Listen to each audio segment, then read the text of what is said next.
أبا عبد الله يا أبا عبد الله. بسم الله الرحمن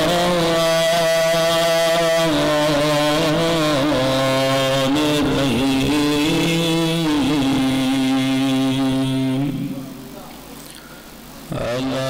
الحمد لله رب العالمين.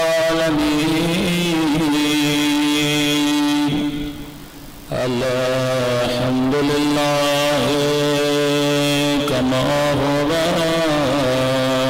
أهله. الصلاة والسلام على سيد المرسلين وخاتم النبيين أبي القاسم محمد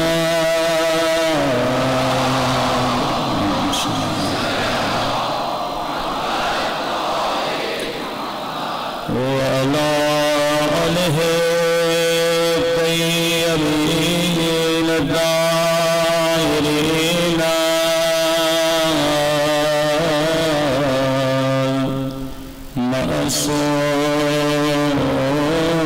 معصومين. سب مل کے اپنے آقا کو یاد کریں اور مولا کے ظہور کی دعا. الہی عظم البلاء وبرهان وانكشف الأغطاء وانقطع الرجاء وزاقت الأرض ومنعت السماء وأنت المستعان وإليك المشتكى وعليك المؤول في الشدة والرخاء. اللهم صل على محمد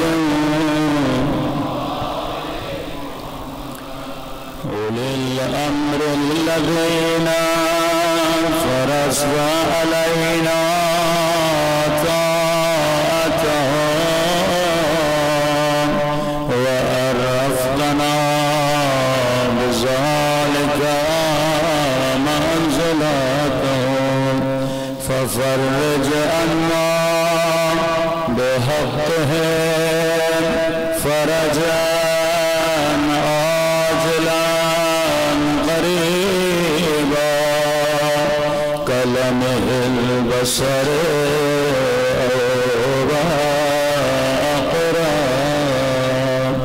يا محمد يا علي يا علي يا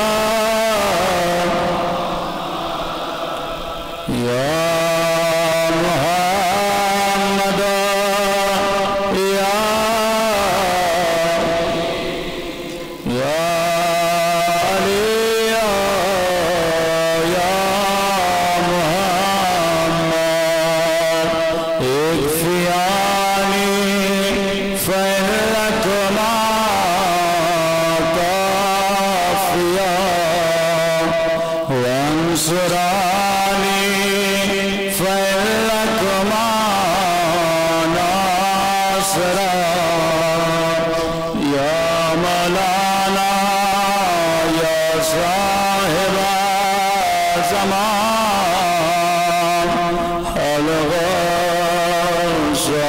الغوث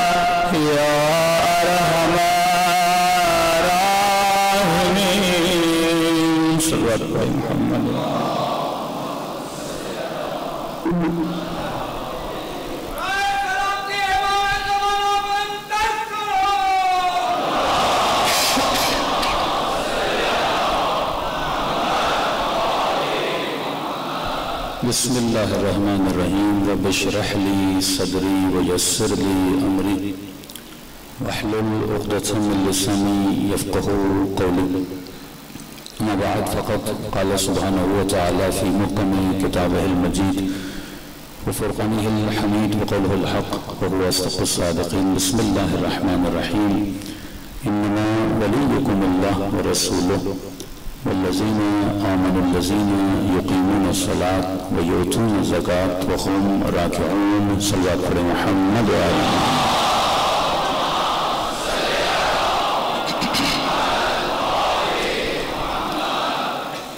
دعا کرتے ہیں کہ پروردگار عالم ہم سب کی عبادتوں کو اپنی بارگاہ میں قبول فرمائے اور جس مقصد زندگی کی وجہ سے یہ مجالس محافل رکھی جاتی ہیں مقاصد میں بھی ہم سب کو کامیابی نصیب فرما دیں۔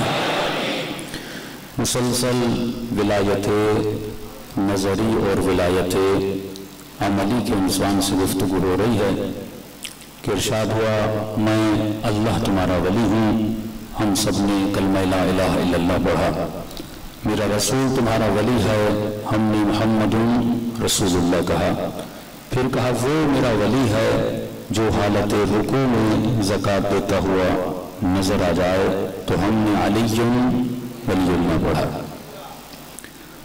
یہ بنی ولایت نظری، یعنی آپ کا نظریہ ہے کہ اللہ ولی ہے، آپ نے اللہ کی ولایت کا اعلان کیا۔ آپ کا نظریہ ہے کہ آخری رسول اس کا بھیجا ہوا نمائندہ ہے اور اس کی ہر بات میرے اوپر واجب ہے، آپ نے کہا محمد رسول اللہ۔ اب یہ رسول دنیا سے جا رہا ہے لیکن ولایت کا جو تسلسل ہے وہ رک نہیں رہا، تسلسل باقی ہے اور آج تک بھی باقی ہے، اور پھر وہ میرا ولی ہے جو حالت رکوع میں زکوٰۃ دیتا ہوا نظر آ جائے۔ اسے کہتے ہیں نظریہ۔ جب تک نظریہ مضبوط نہ ہو تب تک انسان کا عمل مضبوط نہیں ہوتا۔ کہ امیر المومنین فرماتے ہیں اگر کسی انسان کی توحید مضبوط ہو وہ کبھی بھی اللہ کے دربار میں گناہ نہیں کرے گا، کیونکہ یہ زبان سے کہتا تو ہے لا الہ الا اللہ کہ کوئی نہیں اللہ کے سوا میرا اللہ۔ کیا مطلب؟ لا مؤثر فی الوجود، یعنی میرے وجود پر اس کے علاوہ کوئی اثر ڈالنے والا نہیں ہے۔ تو اگر کسی کا یہ عقیدہ بن جائے تو وہ کبھی بھی کوئی عمل لوگوں کی خوشی کے لیے نہیں کرے گا، پروردگار عالم کی خوشی کے لیے کرے گا۔ لیکن آج معاشرے میں کیا ہوتا ہے، ہم نے نفع اور نقصان کا مالک لوگوں کو سمجھا کہ اگر یہ نہیں کروں گا میرا اسٹیٹس خراب ہو جائے گا۔ جتنی چیزیں میں کر رہا ہوں وہ لوگوں کی خوشی کے لیے کر رہا ہوں۔ اگر لوگوں کو خوش کرنا ہوتا، لوگوں کی باتوں کو سننا ہوتا تو مولا علی سنتے کہ مولا کے لشکر والے امیر المومنین کو کہہ رہے ہیں کہ جنگ صفین کا واقعہ کہ امیر شام نے علی کے لشکر پر پانی کو بند کر دیا، اور ایک مرتبہ مولا نے حملہ کیا اور اس پورے پانی پر قبضہ کیا۔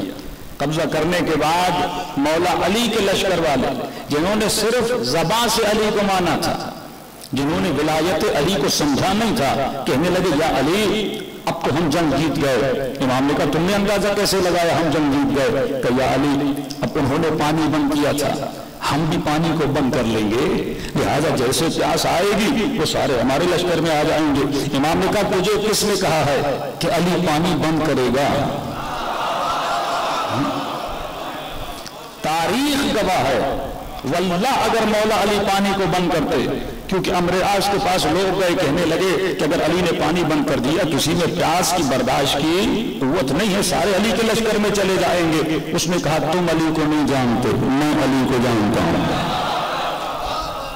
مظلومیت امیر المؤمنین یہ تھی کہ اپنے نہیں جانتے تھے، لیکن غیروں کو علی کے اخلاق کا پتہ تھا، علی کی رفتار کا پتہ تھا. انہوں نے اصرار کیا یا علی یہ کوئی ظلم نہیں ہے، جس طرح حل جزاء الاحسان الا الاحسان ہے، احسان کا بدلہ احسان سے ہے، لہٰذا ہم ظلم کا بدلہ بھی کس سے دیں گے؟ ظلم سے دیں گے. اگر انہوں نے اتنے دن پانی بند کیا ہے یا علی ہم بھی پانی بند کریں گے. امام فرماتے اگر اس نے پانی بند کیا اور علی بھی پانی بند کرے، پھر یہ بتاؤ ابو طالب کے بیٹے میں اور ابو سفیان کے بیٹے میں فرق کیا رہ جائے گا؟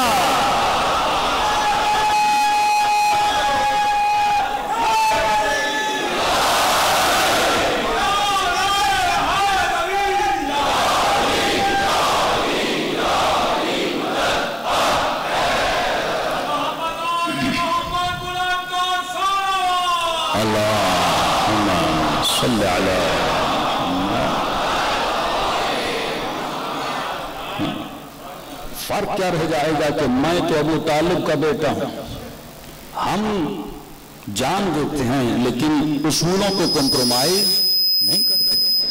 آج مولوی سے لے کے محمد خان سے لے کے عزادار سے لے کے وہ یہ دیکھے کہ جو میرا طرز زندگی ہے، جس طرح میں زندگی گزار رہا ہوں، کیا میری زندگی اصول علی پہ چلتی ہے یا دنیاوی اصولوں پہ چلتی ہے؟ صلوات پڑھے محمد و آل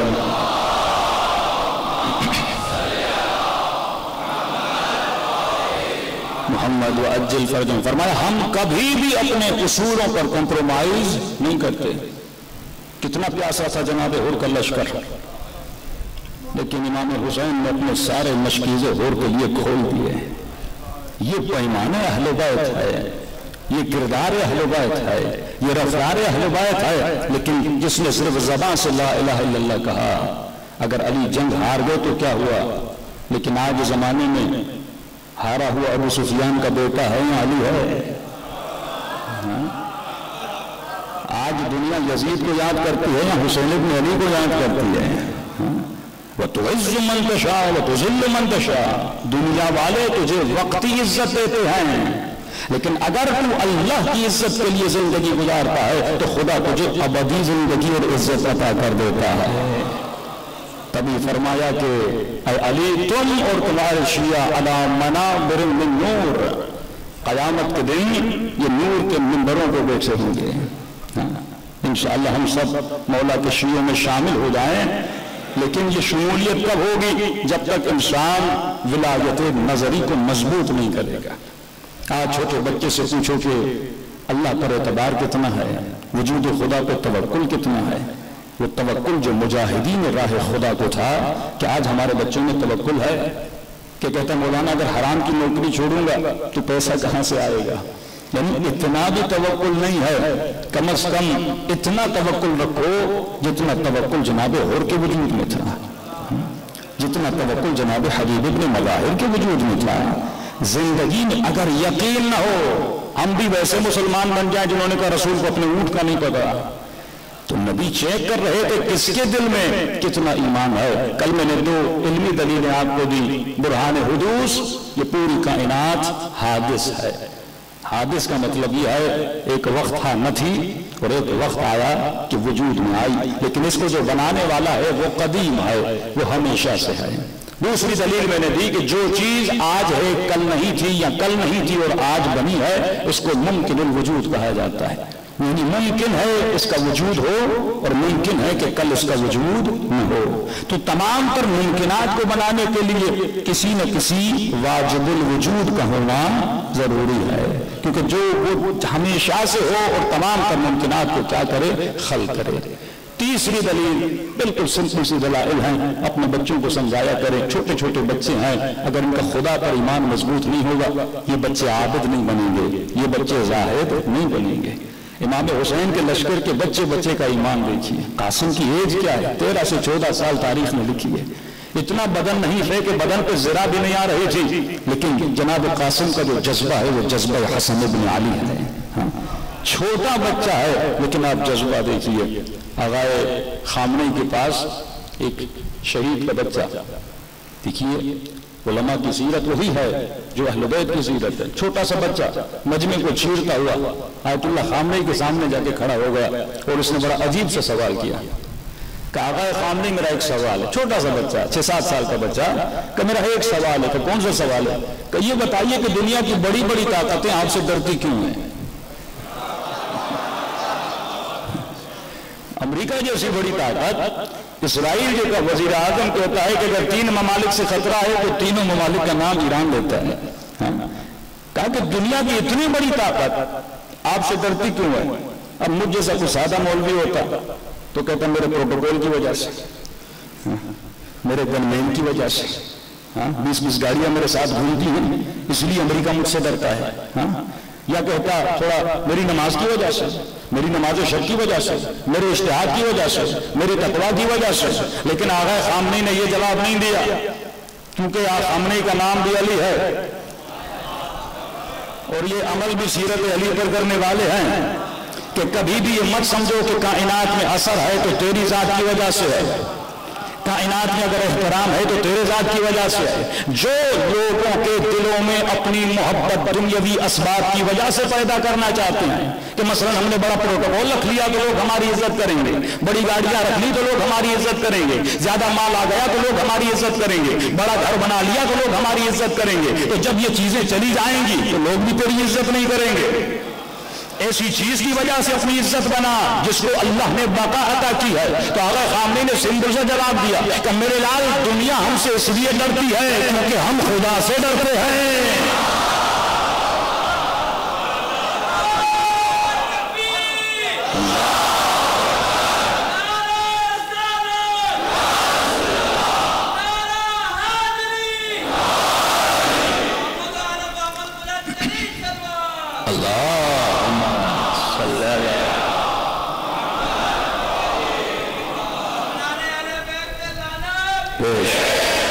بھائی تم کسی کو اسلحے سے ڈراؤ گے، کل اسلحہ نہیں ہو تجھے مار دے گا۔ تم کسی کو مال سے ڈراؤ گے، تم کسی کو وردی سے ڈراؤ گے، تم کسی کو اپنی پوچھ سے ڈراؤ گے، کل نہیں ہے وہ ختم ہو جائے گی۔ لیکن اگر تیرے دل میں خوف خدا ہے، اگر تو خدا سے ڈرتا ہے تو وقت حاکم بھی کہتا ہے کہ چوتھے امام کا زمانہ ہے، کہتا ہے کہ میں حجر اسود کو چومنا چاہتا تھا لیکن لوگوں کا اتنا رش، بادشاہ ہے، جاہو حشم ہے، لیکن کہ کوئی مجھے باری نہیں دے رہا کہ میں حجر اسود کا بوسہ دوں۔ اچانک سے میں نے دیکھا کہ لوگوں نے صفوں کو کھولنا شروع کر دیا۔ ایک شخص ہے بڑے سادے لباس میں ہے، چہرہ نورانی ہے، ماتھے پہ سجدوں کے نشان ہے، یہ صفوں کو چیرتا ہوا جاتا ہے، لوگ اسے جگہ دیتے ہیں، حجر اسود کو چوم کے واپس چلا جاتا ہے۔ یہ پریشان ہو کر پوچھتا میں بادشاہ مجھے کوئی جگہ نہیں دے رہا، یہ کون ہے؟ کہا یہ وہ ہے جس نے اس کو اپنا بادشاہ سمجھا ہے،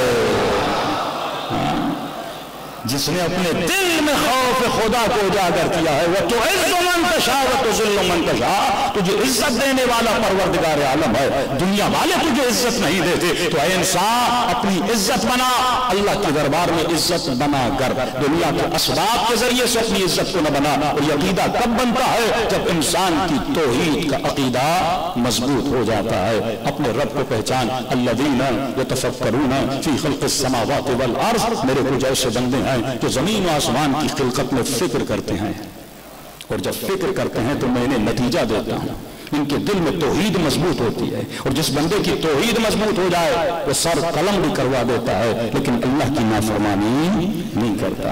ایک دلیل جو بالکل اپنے بچوں کو سمجھانے والی دلیل ہے ولایت توحیدی پر، وہ ہے برہان النظم، کہ انسان کائنات کے نظم کو دیکھ۔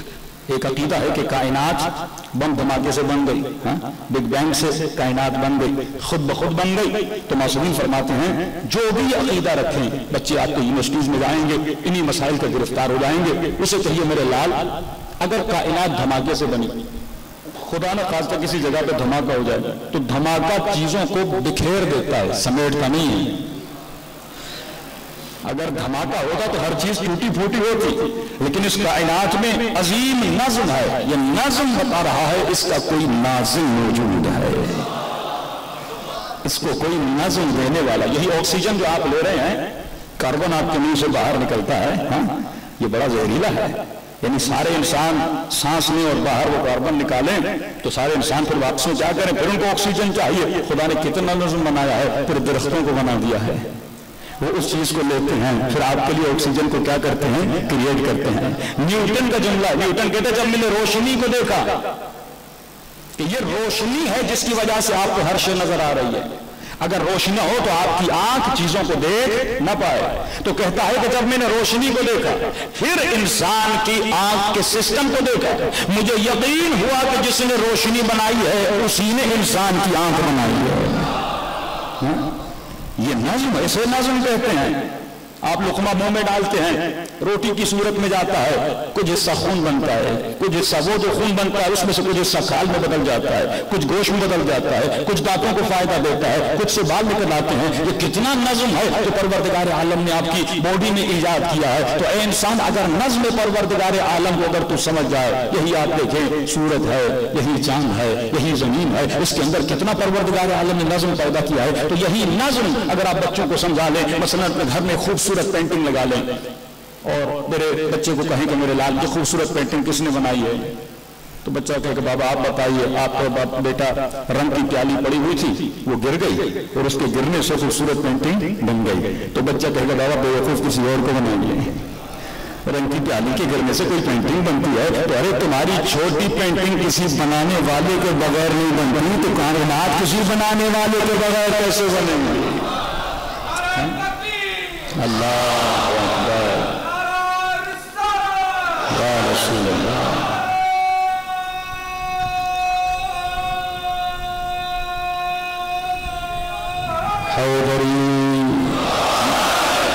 تو اس پوری کائنات کا کوئی ناظم ہے، اس کو نظم دینے والا ہے، کوئی بڑا عالم و حکیم و مدبر ہے جس نے اتنی بڑی کائنات کو بنایا ہے۔ تبھی فرمایا خود کو پہچان، تجھے خدا سمجھ میں آ جائے گا۔ کل میں نے چند مثالیں آپ کو روح کی دی تھی نا، کہ یہ حرکت اگر میرا ہاتھ کر رہا ہے اور کپڑا اس کے ساتھ جا رہا ہے تو حرکت کون دے رہا ہے؟ میرا ہاتھ دے رہا ہے، لیکن اگر میرا جسم اس کپڑے سے نکل جائے کپڑا بے حرکت ہو جائے گا۔ بالکل اسی طرح اگر میرے جسم کو حرکت مل رہی ہے تو روح کے ذریعے سے مل رہی ہے۔ اب روح اتنی طاقتور ہے کہ جسے میں کمپلیٹلی محسوس بھی کر رہا ہوں لیکن دیکھ نہیں پا رہا، تو جب روح نظر نہیں آتی لیکن محسوس کر سکتا ہوں تو تمہارا خدا کیسے نظر آئے گا؟ لیکن اس خدا کو تو محسوس کر سکتا ہے۔ مولا علی خدا کو کن آنکھوں سے دیکھ سکتا ہوں؟ فرمایا آنکھیں بصارت سے نہیں دیکھ سکتا، کیونکہ آنکھیں ہر اس چیز کو دیکھتی ہیں جو اشیاء محدود ہوتی ہیں۔ جو بھی چیز آنکھ سے نظر آتی ہے اس کی ابتدا اور انتہا یہاں سے شروع ہوگی، یہاں پہ ختم ہو جائے گی۔ جو بھی چیز آنکھ سے نظر آتی ہے وہ محدود ہے۔ خدا اگر آنکھوں سے نظر آ جاتا وہ محدود ہو جاتا، اور وہ خدا کیسا جو محدود ہو جائے؟ وہ تو رب لا محدود ہے۔ تو جس طرح تو خود کو محسوس کرتا ہے اسی طرح اپنے قلب سے اپنے رب عالمین کو محسوس کر۔ صلوات پڑھیں محمد و آل محمد۔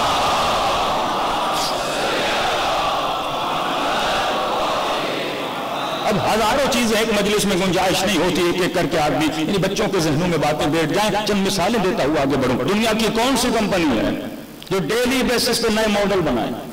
موبائل بناتے ہیں، ہر سال ایک نیا ماڈل آتا ہے، 6 مہینے میں نیا ماڈل آتا ہے، اس میں بھی بڑی سملرٹیز ہوتی ہیں، لیکن کوئی دنیا کی ایسی کمپنی نہیں جو ڈیلی بیسس پہ نیا ماڈل بنائے۔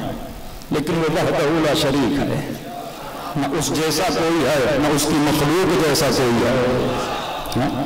ڈیلی بیسس پہ انسان بنائے جا رہا ہے صدیوں سے، لیکن آپ دو انسان مجھے ایسے دکھا سکتے ہیں جن کی شکل بالکل ایک جیسی ہو، جن کی سوچ ایک جیسی ہو، کبھی بھی نہیں دکھا سکتے۔ مکے میں ایک کرسچن تھا، وہ مسلمان بنا، کہا تم کیوں مسلمان بنے؟ کہا صرف قرآن کی ایک آیت کی وجہ سے، کہ خدا کہتا ہے میں نے بنانا انسان کی یہ تھم جو ہیں یہ میں نے بنائے ہیں۔ کہتا میں پریشان ہوا کہ آج تک کائنات میں کسی بھی انسان کا فنگر پرنٹ ایک دوسرے کے ساتھ نہیں ملتا، یعنی جگہ جگہ اس نے اپنی وحدانیت کی نشانی رکھی ہوئی ہے کہ اگر میں وحدہ لا شریک ہوں تو جو کرشمے دکھاتا ہوں اس میں بھی وحدانیت رکھی ہوئی ہے۔ تو ایک کائنات میں جو اتنے نئے نئے ماڈل بنائے، تو میں نے پچھلے سال آپ کو مثال دی تھی کہ انسان سوچے کہ اگر اللہ نے ماڈل بنایا ہے، مثلا مجھے بنایا، آپ کو بنایا، تو آپ مارکیٹ میں جاتے ہیں، موبائل خریدتے ہیں اور اپنے گھر میں لے کر آتے ہیں، کسی بھی کمپنی کا، سیمسنگ کا ہو، ایپل کا ہو، کسی بھی کمپنی کا لے کر آتے ہیں، اس کے ساتھ ایک گائیڈ بک ہوتی ہے۔ تو خریدنے والا کہہ سکتا ہے کمپنی کو کہ بھائی موبائل تو میں نے خریدا، مال میرا، پیسہ میرا، آپ مجھے کیوں گائیڈنس دے رہے؟ آپ مجھے کیوں گائیڈنس دے رہے ہو کہ موبائل کو ایسے یوز کرنا ہے ویسے یوز کرنا ہے، آن یہاں سے ہوگا آف یہاں سے ہوگا، والیوم اپ یہاں سے ہوگا والیوم لو یہاں سے ہوگا؟ تو کمپنی کہے گی ہاں میری جان موبائل خریدی تو تو نے لیکن بنائی تو میں نے۔ خریدی تو نے، خریدنے سے تو بنانے والا تو نہیں بن جاتا، خریدی تو نے ہے بنائی تو میں نے ہے۔ اب آن بھی وہیں سے ہوگی جہاں سے میں کہوں، آف بھی وہیں سے ہوگا جہاں سے میں کہوں، والیوم اپ بھی توڑو مروڑو یہ تیری مرضی ہے، لیکن سسٹم جو میں نے بنایا ہے اسی سسٹم پہ تمہیں عمل کرنا پڑے گا۔ اب ہو سکتا ہے کوئی کہے کہ مجھے انگلش اور اردو پڑھنا نہیں آتی، تو کمپنی نے کوئی گھبرانے کی ضرورت نہیں ہے، ہم نے ایک ہیلپ لائن بھی رکھی ہوئی ہے، تو فون کر لینا پوچھ لینا موبائل چلائی کیسے جاتی ہے۔ تو بھائی انسان بھی تو ایک مشین ہے نا جس کا کوئی بنانے والا ہے، ایک کمپنی ہے نا جس نے انسان کو بنایا ہے۔ تو جب چھوٹے سے موبائل کے لیے گائیڈ بک کی ضرورت ہے تو اس جسم کو چلانے کے لیے کسی گائیڈ بک کی ضرورت نہیں ہوگی۔ عقل کی دلیل دے رہا ہوں کہ عقل کو کھولنا چاہتا ہوں۔ تو جب ایک چھوٹی سی موبائل کے چلانے کے لیے ایک گائیڈ بک کی ضرورت ہے تو ہر مسلمان یہ مانتا ہے کہ انسان کو چلانے کے لیے کہ میں کیسے چلاؤں، میری باڈی فنکشن کیسے کرتی ہے، کان کا استعمال کیا ہے، زبان کا استعمال کیا ہے، قلب کا استعمال کیا ہے، ہاتھوں کا استعمال کیا ہے، میں حیوان نہیں ہوں، اللہ نے مجھے گائیڈ بک دی ہے اور اس گائیڈ بک کا نام ہے قرآن۔ یہاں تک سارے مسلمان میرے ساتھ ہیں، جتنے اہل سنت کے برادران ہیں یہاں تک تو میرے ساتھ ہیں۔ اب میں نے کہا اگر گائیڈ بک کسی کو سمجھ میں نہ آئے،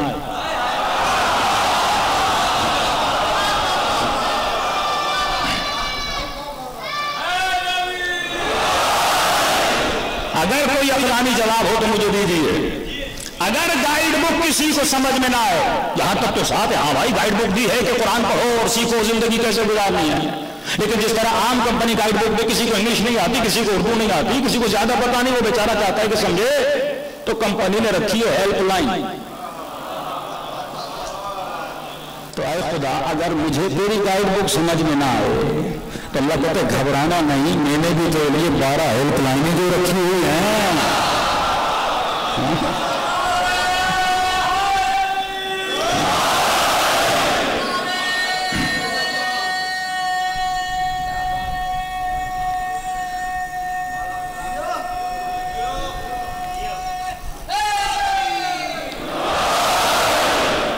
میں نے تمہارے لیے 12 ہیلپ لائنیں رکھی ہوئی ہیں۔ تو ایک ہمارا مسلم بھائی اٹھا اور اس نے کہا مولانا باتیں تو آپ نے اچھی کی، اگر گائیڈ بک بھی ہے، میں نے کہا ہے، کہا ہیلپ لائن بھی ہے، میں نے کہا ہے، کہا پھر سب کچھ ہے تو لوگ گمراہ کیوں ہیں؟ سب کچھ ہے تو پھر 73 فرقے کیوں ہیں؟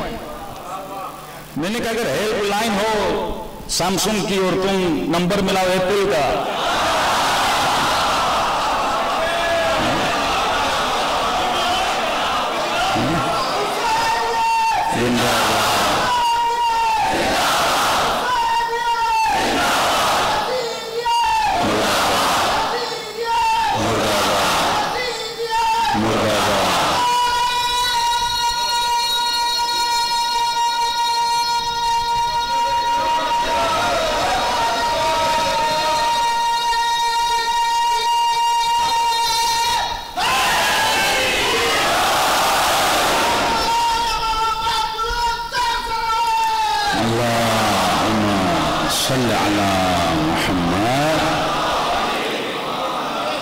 میرے بھائی اگر موبائل کا نمبر 0300 ہے، ایک نمبر بھی ادھر سے ادھر ہو جائے تو فون کال نہیں لگتا ہے، اور تم پہلے کو چوٹھے پہ رکھو گے نمبر کیسے ملے گا؟